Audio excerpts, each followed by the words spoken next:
la semana pasada hablé acerca del cielo. Si estuviste acá, la sesión se llamaba Cielito Lindo y hablé acerca del cielo. Y hoy vamos a hablar acerca de él. ¿Qué sigue? O sea, si ya hablé de Dios, del diablo, y lo hablé del cielo, y hoy voy a hablar de él.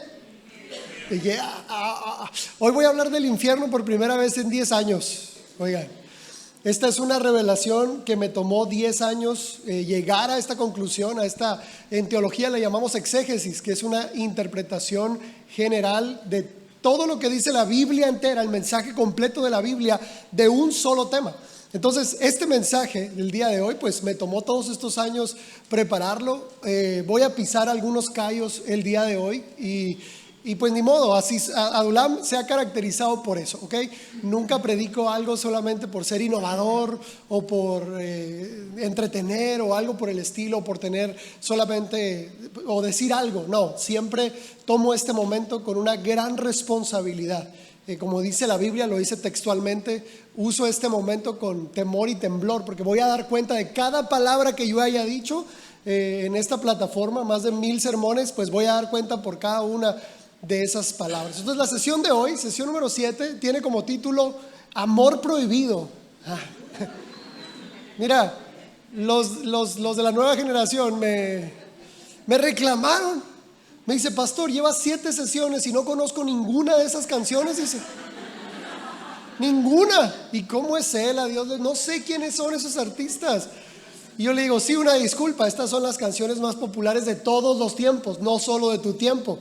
No sé, a lo mejor y me animo a hacer una sesión que se llame Felices los Cuatro o de vacaciones en Hawái, no sé, pues algo así pudiera ser una de las próximas sesiones, ¿no? Pero sí, las sesiones han tenido estos títulos precisamente porque son las canciones más populares de todos los tiempos. Y ahora, entro a tema, ¿no? Como te decía la semana pasada, todas las culturas tienen esta parte de la eternidad en el cielo o el lugar bueno, ¿no? Después de la muerte. Te lo decía, todas las civilizaciones también creen en la vida después de la muerte y la mayoría de ellas coinciden en que hay un lugar bueno al cual te puedes ir y hay un lugar malo al cual te puedes ir. Comúnmente la teología gira o la idea gira alrededor de que si fuiste bueno te vas al lugar bueno y si fuiste malo te vas al lugar malo. O sea, todos tenemos esta misma idea. De hecho, en diferentes culturas se le llama de diferente forma al infierno. Se le llama Hades, se le llama abismo, se le llama inframundo y particularmente los cristianos pues le llamamos infierno. Primer cosa curiosa de la palabra infierno, escucha esto, no aparece en los escritos originales. La palabra infierno es una palabra en latín que solamente significa por debajo de, es todo lo que significa, por debajo de. Lo que aparece en la Biblia, las palabras hebrea y la palabra griega que aparece en la Biblia es Hades, es Gehenna, son otro tipo de palabras que no significan precisamente por debajo de, ¿ok? Como significa el infierno. La idea del infierno es relativamente nueva. La idea como la conocemos, este lugar de fuego eterno, de tortura, donde está Satanás y sus demonios y cosas de esas, es muy caricaturesco y principalmente viene de un autor llamado Dante Alighieri, que escribe un libro que se llama La Divina Comedia, que fue la imagen del infierno que toma la religión establecida de la temporada medieval y que usa esta misma forma de ver el infierno principalmente para causar temor y para manipular a las personas, ¿ok? Y quiero iniciar diciéndote eso porque la palabra infierno en sí no es extra bíblica. Fue una interpretación de una interpretación de una interpretación. Y ya después le dimos significado a una palabra que no venía del concepto original por cual alguno de los autores lo menciona. Pero después de esto, quiero ir armando la sesión de hoy, empezando con algo en particular. Si voy a hablar del infierno, necesito empezar con una idea principal que va a aparecer en pantalla y dice así: Dios no condena a nadie. Cada uno elige su camino, ¿ok? Dios dice que no envió a Jesús para condenar al mundo, sino para salvar al mundo. Dios no es un verdugo que anda detrás de las personas queriendo condenar a todos. Te portas mal, como lo decíamos, no, vive, muere. No, Dios no es así. Dios no está acá condenando personas o que se goza en la condenación o en esta situación de las personas que están lejos de Él. Dios no es así. ¿Por qué digo cada uno elige su camino? Porque si una persona elige el orgullo, la amargura, la falta de perdón, el condenar a otros, el medir a otros de manera severa, está eligiendo el camino incorrecto. ¿Ok? La semana pasada creo que lo dejé muy claro. La única manera de perder la gracia es cuando tú no das gracia. A mí me enseñaron que alguien caía de la gracia cuando adulteraba, cuando se suicidaba o cuando mataba a otras personas. No, nadie cae de la gracia de esa manera. La forma de caer de la gracia es cuando tú no das gracia a otros. Es la única forma. Dice que nadie pierda la gracia de Dios, que dejando que una raíz de amargura crezca en su corazón sea contaminado. Cuando tú y yo abrazamos la ofensa y no damos perdón, es cuando perdemos la gracia. La Biblia es clara: Dios, perdóname como yo perdono a los demás. La única forma de perder la gracia es no dando gracia. Mira, ¿cómo elegimos el camino correcto o el incorrecto? A través de 3 reglas que van a aparecer en tu pantalla. Quiero dejarlo claro porque este es el cimiento de la sesión de hoy, ¿ok? Este es el cimiento. Quiero que entendamos: Dios no condena a nadie, cada quien elige su camino. ¿Cómo lo elegimos? Primero, ¿cuál es la primera regla del mundo espiritual? Es muy claro. Dice: pecado confesado, pecado borrado. Esa es la primera regla. Pero para entender el pecado, o sea, para entender este principio de confesar nuestros pecados, pues debemos reconocer que hemos fallado, ¿ok? Es esta humildad de decir, porque no podemos elegir la gracia sin antes darnos cuenta de que somos inmerecedores, porque la gracia es el perdón que no se merece. Y la gracia, para recibirlo, primero debes aceptar, ¿sabes qué? Pues no lo merezco. ¿Sí? Para aceptar la justicia de Cristo, primero debes aceptar que eres injusto. Para aceptar el perdón, primero hay que aceptar que somos pecadores. Entonces, ¿cómo sabemos que vamos por el camino correcto? Estamos conscientes de nuestros errores y pedimos perdón y confesamos nuestros pecados a Dios, ¿ok?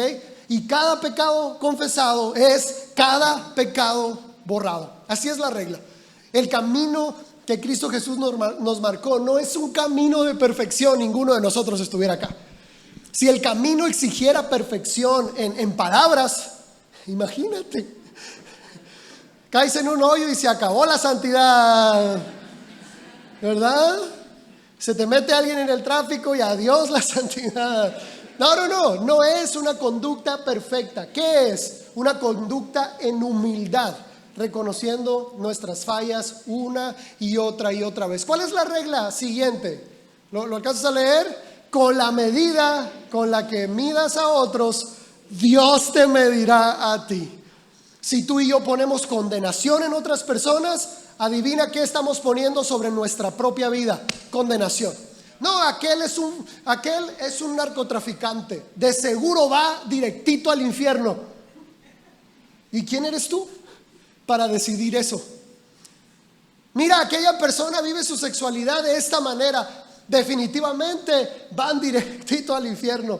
Mira, aquella persona hace estas cosas y mira, aquella persona hace esto otro.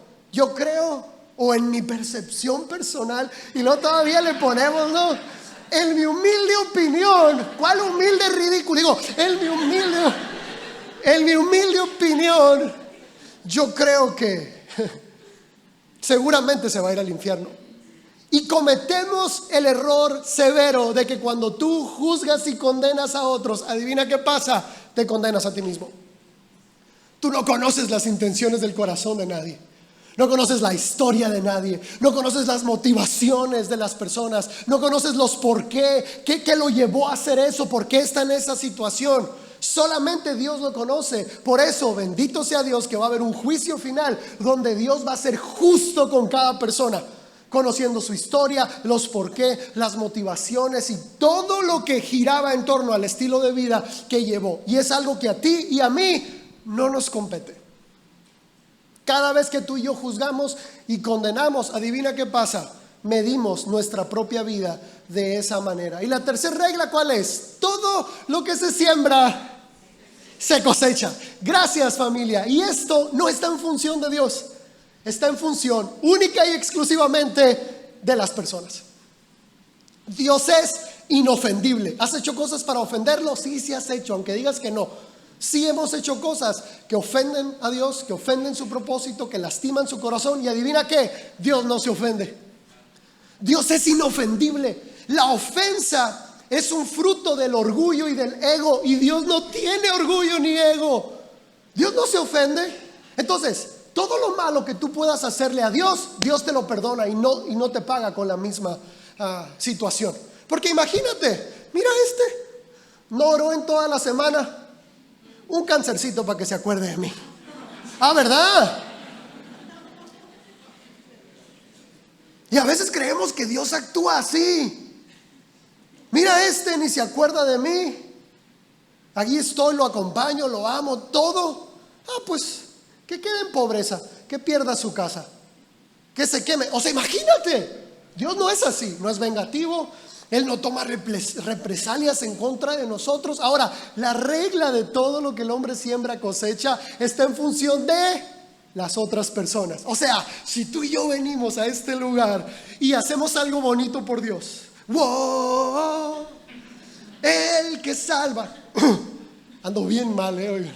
Estoy haciendo mi mejor esfuerzo. Me inyecté, me empastillé, ando. Si algo digo una incoherencia, son las drogas, no fui yo. Las drogas para la gripa, ¿ok?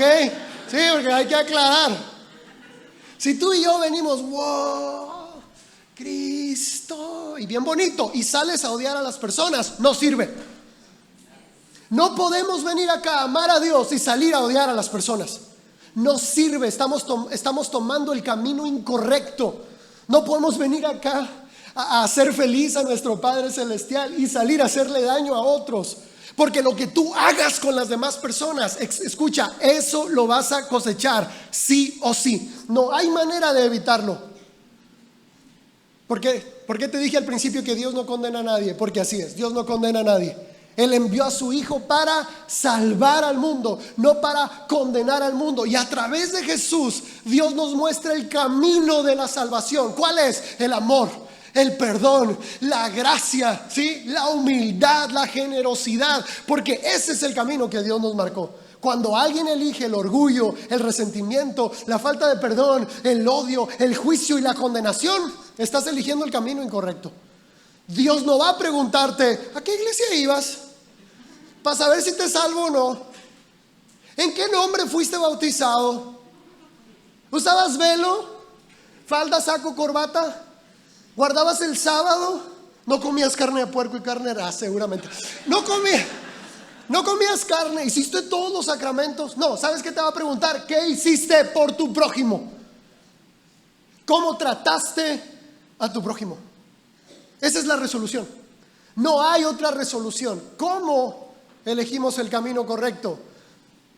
Aceptando nuestras propias fallas, midiendo a otros con gracia, perdonando, soltando, cubriendo los errores de los demás y haciéndole el bien a otros con un amor genuino. Entonces, con esta base, ahora sí quiero explicarte de qué se trata el infierno, ¿sí?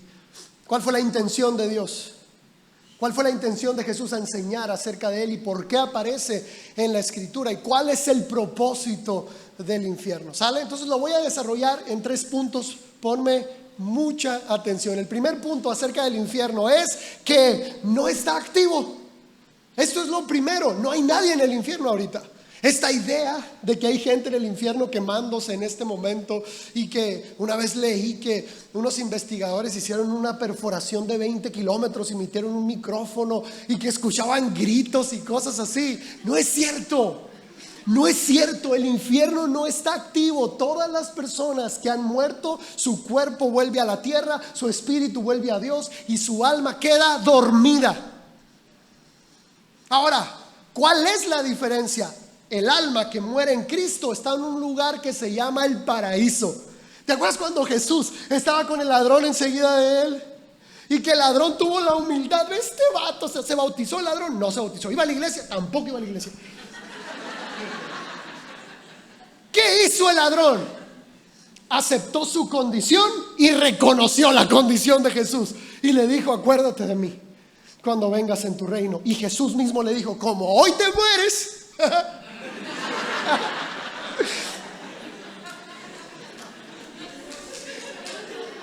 Cuando tú y yo somos salvos, Dios nos dice: nos vemos en el paraíso luego. Pero como este amigo se iba a morir ese día, Jesús le dice: hoy mismo estarás conmigo en el paraíso. El paraíso no es el cielo. El cielo ni siquiera está listo. Hemos leído, y te lo enseñé la semana pasada, es un lugar que Jesús está preparando, y que después de que Cristo regrese e instaure su reino en la tierra, y el reino dure 1000 años, y a los 1000 años la tierra sea renovada por fuego, entonces el cielo va a descender sobre la tierra nueva. Ese es el cielo. Entonces, ¿dónde están las almas que mueren en Cristo? En el paraíso. ¿Y qué es el paraíso? Es un sueño hermoso del alma. Eso es. Así de simple. Cuando tú duermes, ¿sí?, y sueñas, en los sueños no hay clima, no hay calor, no hay desesperación, no hay tiempo. ¿Sí sabías que los sueños, así que tú sueñas que viajaste, hiciste tantas cosas, duran minutos? Es impresionante esto. Ahora, el alma que muere en Cristo no está consciente del tiempo, no está consciente de los días, de los años. Solamente está viviendo un momento que es un sueño hermoso del alma en el paraíso. ¿Sí? En ese lugar, en ese sueño del alma, Jesús se hace presente con la persona. Ahora, ¿dónde están las personas que mueren sin Cristo? La Biblia le llama el abismo, que es el mismo sueño, pero este no es un sueño hermoso, este es una pesadilla del alma. En la serie de Lucifer, que está en Netflix, te la recomiendo si te gusta. No es de miedo ni nada de eso, Tanto que enseño de no ver la tele, y últimamente estaba hablando mucho de cosas de televisión, ¿verdad? En la serie de Lucifer, Lucifer explica que el infierno es lo siguiente: es un bucle almático en pensamientos, donde todos los días vives el peor día de tu vida una y otra y otra y otra y otra y otra vez. Cuando yo vi esa escena dije: bien por el productor, sí parece mucho a la idea que nos plantea el abismo, como este sueño del alma, pero dentro de una pesadilla emocional. ¿Ok? Entonces, no hay nadie en el infierno, así como no hay nadie en el cielo tampoco. ¿Ok? Las personas pueden estar en el paraíso, ¿o dónde? O en el abismo. El paraíso es la antesala a la eternidad, a la vida eterna, y el abismo es la antesala al juicio final. Esa es la gran diferencia. Mira, todas las personas van a resucitar. ¿Estás escuchando eso? Todas las personas van a resucitar. Hay 2 resurrecciones en la historia. Por eso la Biblia dice: bienaventurados los que son parte de la primera resurrección. Cuando Cristo vuelva por segunda vez, los muertos en Cristo resucitarán primero. Las tumbas se van a abrir, y los que estemos vivos vamos a ser transformados en el aire. Esto va a ser hermoso. ¿Por qué la primera resurrección es la buena? Porque si resucitas la primera vez, quiere decir que moriste con Cristo y reinamos con Él sobre la tierra. Ahora, ¿cuál es la segunda resurrección? Donde todos los seres humanos al final de la historia van a resucitar para comparecer delante del juicio final. Todos los seres humanos, de todas las generaciones, de todos los días, de todos los tiempos, de todas las eras, todos van a resucitar. Y dice la Biblia que en ese juicio se le va a dar a cada uno según sus obras. Ahí sí, en ese juicio va a ser medido, como te decía al principio, la motivación, los por qué, el nivel de conciencia de las personas, la historia, en qué momento del tiempo vivió. Y hay muchos factores que afectan la conducta de alguien. Por eso tú y yo no deberíamos de juzgar a nadie. ¿Ok? Solo Dios lo va a hacer. Entonces, esperamos la primera resurrección, ¿sí? Cuando Cristo vuelva. Ahora, el segundo punto acerca del infierno, léelo fuerte por favor, dice: no es para las personas. Esto es hermoso porque Dios no preparó el infierno para las personas. O sea, esta idea macabra y diabólica de que Dios está esperando que las personas se mueran para mandarlas al infierno y torturarlas por la eternidad es terrible. Pone a Dios en una posición que solamente Satanás quisiera ocupar, que Dios nunca haría eso. Entonces, ¿por qué Dios prepararía un lugar como el infierno? ¿Sí? ¿O por qué prepararía un lugar como lo dice Apocalipsis, el lago de fuego? ¿Por qué lo prepararía? Es muy simple. Dios lo preparó para Satanás y sus demonios, no para las personas. Dios preparó el infierno para terminar con Satanás y sus demonios de una vez y para siempre. No es para las personas. El corazón de Dios late con una sola visión: que ninguno se pierda. Que ninguno se pierda. Mira, muchas veces los seres humanos somos tan religiosos que tú y yo tenemos una lista de la gente que debería de irse al infierno. Empezando por Carlos Salinas de... No, estoy jugando.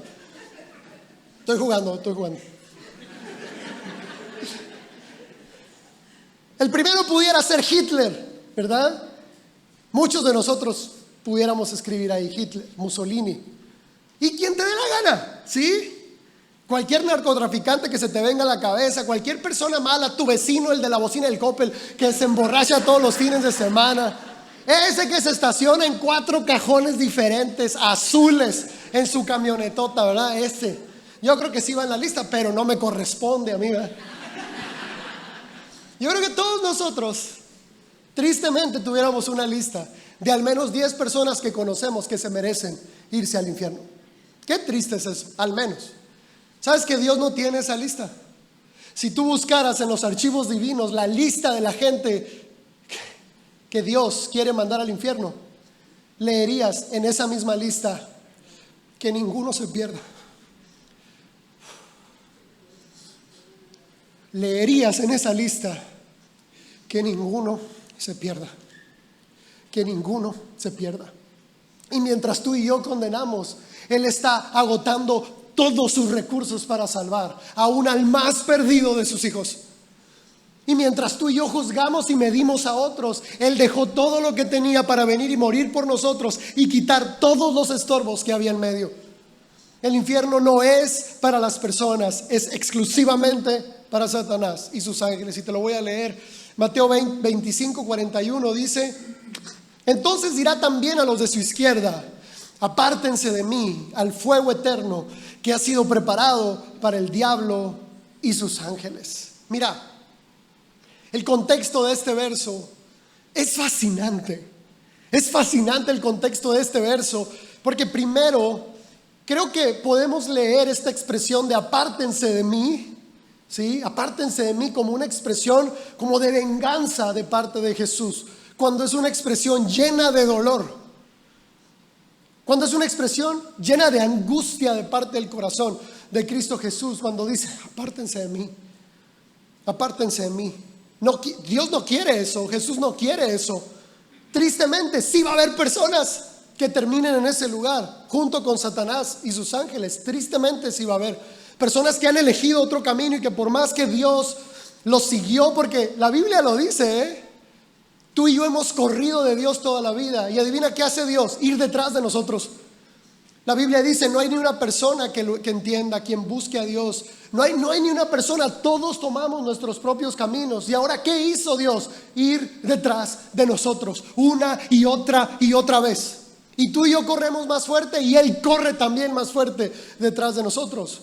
Ahora, el contexto de este verso a mí me impresiona mucho, porque la resolución de si estás a la izquierda o a la derecha no tiene que ver con ningún aspecto religioso a lo que nosotros nos encanta adjudicarle la salvación.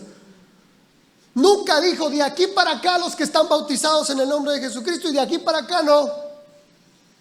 De aquí para acá los que iban a una iglesia donde se sentaban mujeres de este lado y hombres de este lado. De aquí para acá los que usaban falda y los que... de aquí, no, ninguna de esas resoluciones está ahí. ¿Sabes cuál es la distinción? Jesús empieza con un discurso y dice: Porque tuve hambre y me diste de comer. Tuve sed y me diste de beber. Fui forastero y me recogiste. Estuve en la cárcel y me visitaste. Estuve enfermo y fuiste a orar por mí. Y dice que los de su derecha le van a preguntar: Jesús, ¿pero cuándo lo hicimos? Y que él va a contestar: por cuanto lo hiciste por alguien más, por uno de esos mis pequeños, a mí lo hiciste. Por lo tanto, el reino es tuyo. Si te fijas, la resolución de la eternidad de alguien no está en función de nada religioso. ¿Hiciste todos los sacramentos? No. ¿Cumplías con todo lo que religiosamente se esperaba de ti? No, Jesús no va a preguntar nada de eso. La pregunta va a ser: ¿cómo trataste a tu prójimo? ¿Cómo amaste a tu prójimo? Y es ahí donde va a ser la distinción, los de la izquierda y los de la derecha. El número 3, que es el último de ellos, el más difícil de explicar. ¿Cuál fue el primero? No está activo. Eso significa que no es ahorita. Las almas están dormidas sin ninguna conciencia del tiempo y del espacio. Número 2, ¿qué? No es para las personas. No es, Dios no lo hizo para las personas. Dios lo hizo para acabar el mal de una vez por todas. Y el número 3, ¿cuál es? Es que el infierno no es eterno. Mira, aquí voy a hacer un paréntesis, ¿sale? Un paréntesis. Te decía al principio, abrí esta sesión explicándote algo. Me tomo muy en serio mi trabajo como pastor, muy en serio. Cada vez que Dios me da la oportunidad de predicar, lo hago con temor y temblor, sabiendo que voy a dar cuenta de cada palabra que yo te he dicho en esta plataforma. No me tomo esto como un domingo más, para mí no es un domingo más. Preparo cada domingo como si fuera la última predicación que voy a darte, pero al mismo tiempo quiero decirte algo. Yo predico lo mejor que puedo, pero tú eres libre de creer lo que tú quieras. En esta casa no promovemos la inflexibilidad o los dogmas humanos, nada de eso. En esta casa promovemos la libertad, el arrepentimiento y otro tipo de situaciones como la gracia. Pero cada vez que yo predico, tú tienes el derecho de examinar lo que predico, ¿ok? Tú tienes el derecho y me pudiera decir hasta la obligación de cuestionar lo que yo predico, ¿ok? Obviamente yo me libero porque tú también vas a dar cuenta de lo que tú creíste y de lo que no quisiste creer. De lo que yo prediqué y te entró por un oído y te salió por el otro, tú también vas a dar cuenta de eso. Así que como Pilato, ¿ok? Como Pilato, ¿sale? Ahora, quiero explicarte por qué el infierno no es eterno. Como te lo decía al principio, me tomó 10 años de exégesis llegar a esta conclusión. Y va a aparecer en pantalla porque es el punto que quiero dejar más claro, ¿ok? Mira, el infierno funciona, el infierno eterno y esta idea medieval del infierno funciona porque el sistema religioso está basado en el temor. ¿Sí? Si no vienes, te vas a ir al infierno. Si no lo haces, te vas a ir al infierno. Y de hecho, la religión organizada de la Edad Media quemaba a personas en público para expresar a las demás personas cómo iba a ser la eternidad si esas personas no aceptaban todos los dogmas, toda la carga, toda la ley que esta iglesia les ponía a ellos. Y fue terrible, porque ni siquiera es una idea bíblica. Yo te decía que viene de un libro que se llama La Divina Comedia, donde hay niveles en el infierno que se castiga diferente el pecado, cada pecado capital. Ahora, ¿por qué el infierno no es eterno? Número 1 dice, porque un castigo eterno sería injusto para una sola vida de pecado. Si una persona pecó 70, 80 años de su vida, y mira, ponle la medida que quieras a ese pecado, es injusto que esa persona pase una eternidad, hablando de eternidad de tiempo, en el infierno, en una tortura eterna. Si tú y yo sabemos de cuestiones de justicia, por ejemplo, si alguien roba comida de un supermercado y le dan cadena perpetua, yo creo que todos nosotros saldríamos a la calle a decir: ¡hey, eso es injusto! ¡Libérenlo! Yo pago la comida que se robó, no se merece que él pase cadena perpetua, ¿sí? Porque robó comida. Ahora, si una persona mata a otra persona, a un niño, a una mujer, y lo mató deliberadamente y voluntariamente, y le dan 4 horas en los separos, yo salgo a decir, hey, no, a este sí denle cadena perpetua.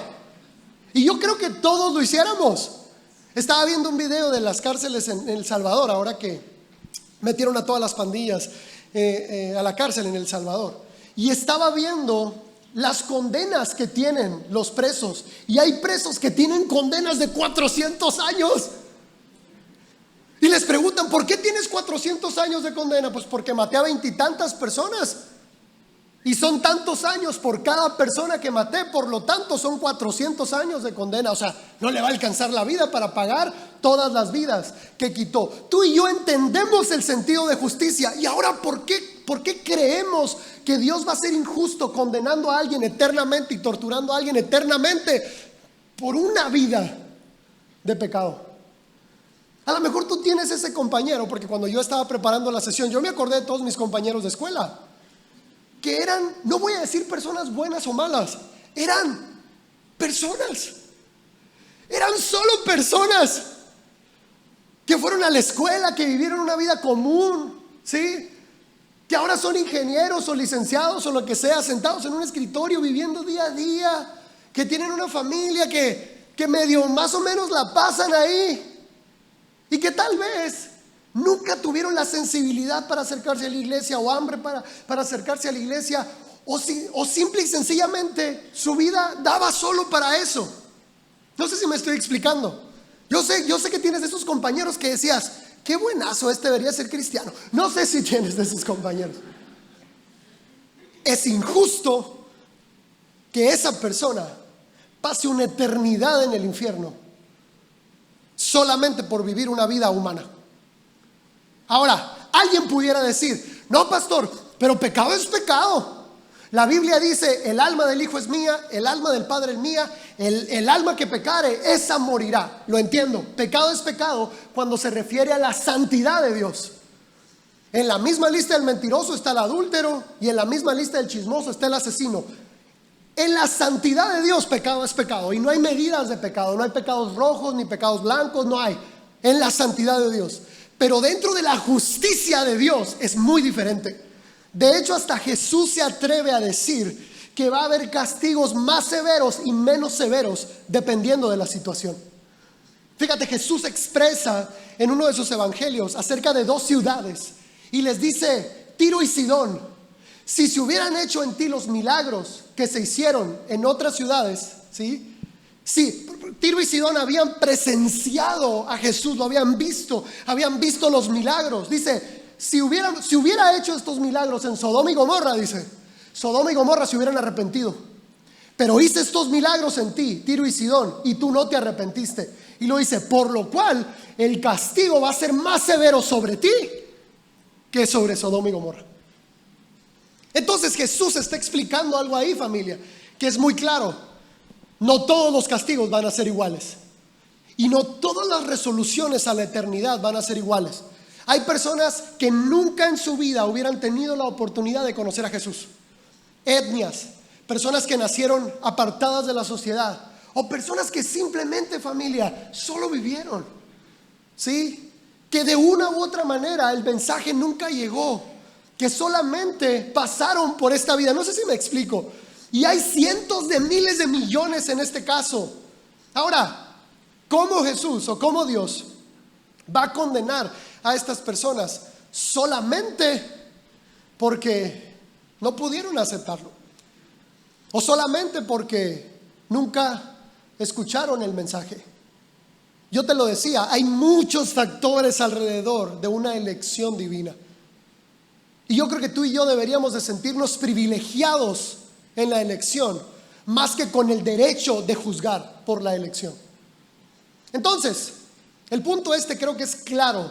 Un castigo eterno sería injusto para cualquier persona, o para muchas personas. Entiendo que tal vez Hitler pudieras decir, bueno, ¿cómo pagas 6 millones de vidas?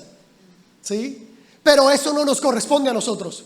Hitler va a comparecer delante de Cristo Jesús en el juicio final, y tú y yo nos vamos a asombrar de la justicia que Jesús va a expresar en cada situación. Pero no nos toca a nosotros. Punto número 2, dice, Satanás no es eterno. Entonces, Si el infierno es eterno, quiere decir que Satanás y los demonios también tienen vida eterna, porque se supone que van a estar ahí por la eternidad. Y entonces eso contradice esta frase o este principio que dice que solo los hijos de Dios tienen vida eterna. Entonces estaríamos diciendo que Satanás también es eterno, y los demonios y la maldad y el pecado y los malos espíritus, y van a estar en otro lugar pero eternamente. Y eso es incorrecto. Y es más, aquí se pone más fuerte, porque en el infierno de Dante, lo curioso es que los demonios castigan a las personas. ¿Sí? Ahí está el demonio, ¿no? Sufre, perro. Así. Sí, y que los echaban a diferentes lugares de tortura, y luego que los echaban a otros lugares de... O sea, no sé si has leído la Divina Comedia alguna vez, pero es los demonios ejecutando el juicio que les corresponde a ellos. Es incorrecto pensar eso. Ellos no tienen esa autoridad. Los juzgados son ellos. Ellos no pueden ejercer ese juicio. Solamente Cristo Jesús tiene esa virtud, y solamente los hijos de Dios tienen vida eterna. Número 3. Apocalipsis 20 dice que ya no habrá más llanto, ni dolor, ni muerte. ¿En dónde? En ningún lado. En ningún lado. En ningún lado. Es totalmente terrorífico y diabólico pensar que Dios puede tolerar al mismo tiempo personas disfrutando en la eternidad, en un lugar bueno para ellos, en un lugar donde no va a haber más muerte, ni tristeza, ni dolor, y tener un lugar paralelo donde esté torturando a las mismas personas por una eternidad. Y que haya clamor, y que haya lloro y crujir de dientes por siempre y para siempre. Ni tú y yo lo soportaríamos. Tú y yo no soportaríamos que en nuestra casa todas las recámaras y todos los cuartos perfectos, con paz, bien bonitos, con luz, y que haya un cuarto donde uno de tus hijos sea torturado. No lo soportarías. No lo soportarías. Nadie de nosotros soportaría esa situación. Y ahora, ¿por qué creemos que Dios sí?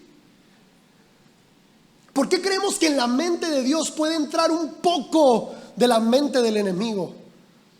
Si te fijas, el infierno viene más de la mente del enemigo, porque es el enemigo torturando personas. Es el enemigo con sus demonios torturando personas por la eternidad, porque sí es su deseo. Porque mientras el deseo de Cristo Jesús es que ninguno se pierda, el deseo del enemigo es matar a los más posibles y hacerlos sufrir lo más posible. Y metemos en la mente divina, en la mente de nuestro Dios, un poco de la mente del enemigo. Y creo que debemos cambiar eso ya. Número 4 dice: eterno describe el nivel del castigo, no la duración. ¿Ok? Mira, la Biblia dice que Sodoma y Gomorra fueron castigados con el fuego eterno, y están ardiendo todavía. Vamos a Medio Oriente y Sodoma y Gomorra están ahí. ¿Dónde está el fuego eterno? No, el fuego eterno tiene que ver con el nivel del castigo, o sea, el fuego que viene del eterno. Porque escucha esto, el fuego es real, el juicio es real. El fuego que viene de Dios va a ser real, va a llegar a la tierra, va a purificarlo todo. La Biblia es clara con esto, que Dios va a purificar todo por medio del fuego. Y ese fuego va a quitar todo lo malo, todo el pecado, toda la maldad a Satanás, a sus secuaces y tristemente a personas que se quisieron ir con él.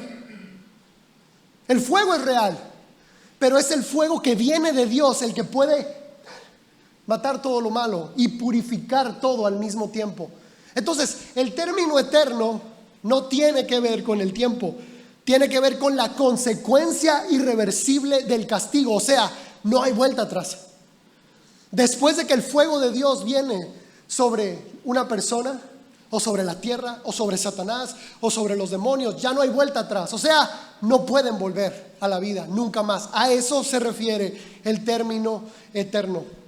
Y número 5, que de todos es mi favorito. O sea, mi favorito porque creo que la explicación más contundente de todo esto es que el infierno eterno, dice, niega rotundamente el carácter divino.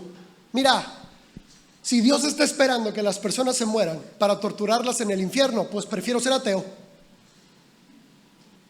Porque así la salvación parece más una extorsión que un regalo. Parece más Dios diciéndote: o me amas o te mato. O haces las cosas como yo digo o te mato. Si me quieres está el cielo, y si no me quieres está el... No.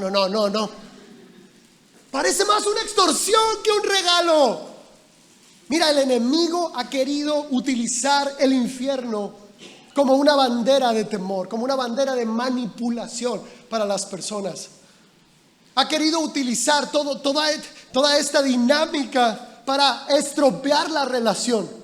Eso es lo que quiere el enemigo, porque ninguna relación obligada funciona. Porque ninguna relación basada en la manipulación y el temor funciona. Porque ni siquiera un matrimonio que no está basado en la libertad funciona. ¿Y qué es lo que ha querido el enemigo? Entorpecer esa relación. Te leo un versículo. Mateo 10:28 dice así: no teman a los que matan el cuerpo, pero no pueden matar el alma. Antes teman a aquel que puede, di esa palabra fuerte conmigo, dice... ¿Qué puede hacer? Destruir el alma y el cuerpo en el infierno. Familia, el infierno no es un lugar de tortura eterna. El infierno es un lugar de destrucción final. Porque esa palabra destruir aparece en el diccionario bíblico como apolumi. Y esta palabra en griego significa destruir por completo. Esta facultad solamente la tiene Dios. Él es el dador de vida y Él es el único que la puede quitar. Él es el único que da vida y Él es el único que la puede quitar. El enemigo no puede hacerlo. Él no tiene esa facultad. Ahora, ¿Dios quiere hacerlo con las personas? No. Pero Apocalipsis es claro cuando dice que hay una segunda muerte. Que la primera muerte es cuando tú y yo dejamos este cuerpo. Esa es la primera muerte. Pero la segunda muerte dice que es definitiva y eterna. Se le llama muerte eterna no porque vas a estar muerto por la eternidad, sino porque es el final de los finales para una persona que no quiso el camino correcto. La segunda muerte. Y hay un final para toda la maldad y para el enemigo y para todo lo malo que conocemos. Entonces, Dios quiere quitar los estorbos para la relación. Yo sé, familia, que como pastor es mucho riesgo edificar una iglesia basada en la libertad. Yo lo sé. ¿Sí? Cuando imagínate, estoy quitando los estorbos. Cuando te enseño, la salvación no se pierde, es por gracia. Y luego ahora te digo, el infierno no es eterno. Y hay gente que me dice: pastor, no enseñes eso, porque entonces la gente va a empezar a pecar y va a empezar a hacer lo que quiera. Y yo, ¡que lo hagan! Porque ni Dios ni yo queremos adoración, servicio y amor por temor y obligación. Esto es en total libertad y rendición o no funciona. Porque si dentro de todo lo que te dije hay personas que utilizan la libertad de la gracia para realmente echar a perder su vida, pues está bien, cada quien. Pero si dentro de todo lo que te predico y de todos los estorbos que quiero quitar, hay personas que logran en esa plena libertad y sin estorbos y sin manipulación amar a Dios, rendirlo todo y entregarlo todo, entonces valió la pena. Valió totalmente la pena.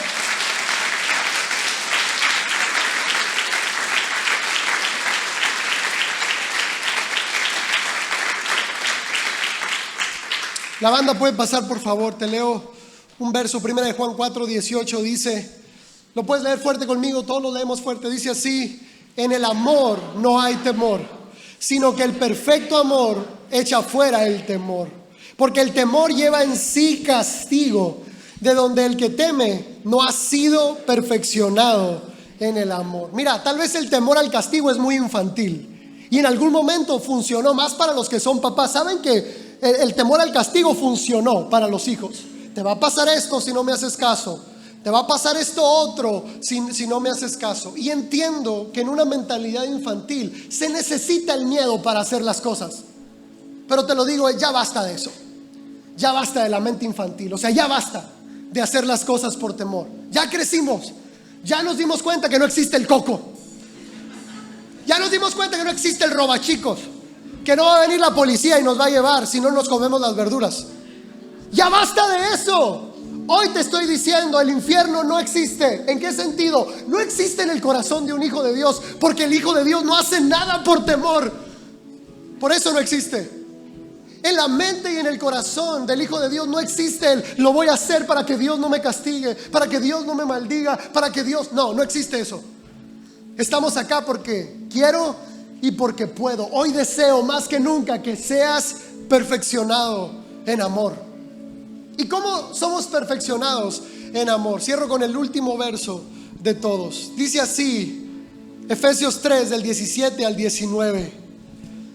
Ruego que, arraigados y cimentados en amor, sean capaces de conocer y comprender cuál es la anchura, la longitud, la altura y la profundidad del amor de Cristo, que excede a todo conocimiento, para que sean llenos de toda la plenitud de Dios. Mira, familia, hablo mucho, ya lo sé. Más de 1000, casi 1200 sermones. Ya sé que hablo mucho, pero tengo un solo mensaje. ¿Cuál es ese mensaje? No sabes cuánto Dios te ama. No tienes idea de cuánto Dios te ama. Yo solo sé que Dios es mi Padre, que yo soy su hijo y mi Padre me ama. Es el único mensaje que tengo.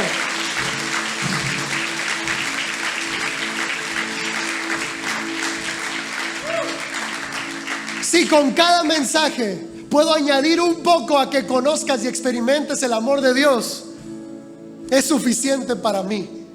Todo lo demás que digo es solamente para adornar un solo mensaje. Tengo un solo mensaje. ¿Cómo te ama? ¿Cómo te ama Dios? ¿Cómo te ama Dios? ¿Cómo te ama Dios? ¿Cómo te ama Dios? ¿Cómo te ama tu Padre Celestial? Él está enamorado de ti. Él te ve y sonríe. ¿Cómo te ama tu Padre Celestial? Nos ponemos de pie, iglesia, y cantamos.